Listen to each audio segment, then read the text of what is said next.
Bagg, and you're watching Hauntline. Tonight we're at the Cobourg Jail Halloween special, and of course we're going to do it up in Hauntline style. So I'd like to give you a guided tour of the Cobourg Jail and some of the mysteries and some of the spirits that inhabit the building. Come on along. Yeah.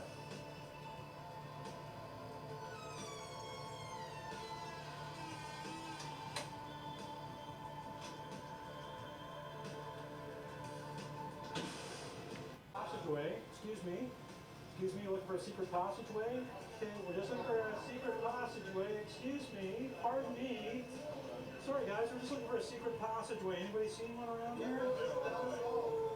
Secret passageway, anybody? Choo choo! Okay, whoa. Okay, who puts a coffee maker in front of a doorway? Heather Holm, thank God you're here. If anybody's going to be able to find something that's missing, we're looking for a secret passageway, a mysterious secret passageway here. Any ideas where there might be one? Well, I'm not really sure how mysterious or secret it is, but it's sure hidden. That? Yes, that's it. All right, seems like the busiest hallway in this place. It's known by all the ghosts, ghouls, and gypsies. Okay, so you've been here, you've been scouting around the hallway, heard that there's some activity here in this area. Yes. Have you picked up anything yourself? Yeah, honestly, I did go down into the stairwell for a little while, but I mostly spent up at the top of the stairs, and then I had to kind of quickly move out of there and just spend more time on the landing up top. There's actually two entities in there that I picked up. The first one was fairly benign. I think he knows that he's passed away and he's trying to get attention. The first thing was that I noticed as I was coming down the stairs the first time, I could kind of see him. It's the kind of thing where you see something out of the corner of your eye.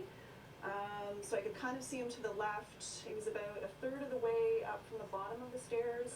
And to me, I know it sounds a little cliche, but he kind of looked like a ghost, like kind of milky.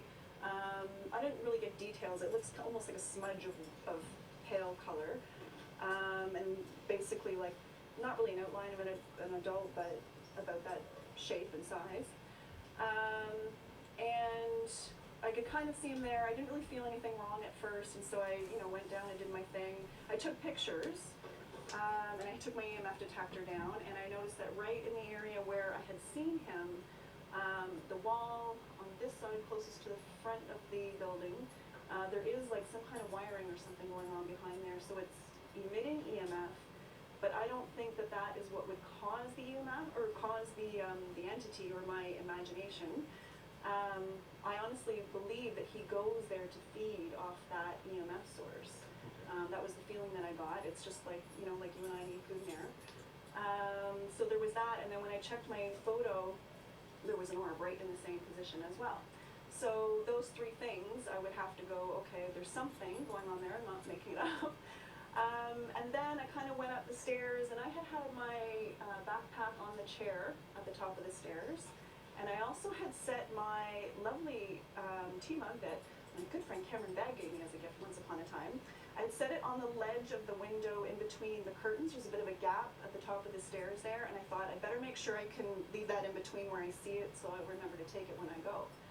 And I turned, and I was rustling through my bag getting some stuff, and I turned back to grab my tea, and it was half hidden behind the left curtain. Okay. And I tried to do my best to be logical, so I thought, well, it must have been me. I must have forgot. I must have placed it off to the side and dismissed it, right?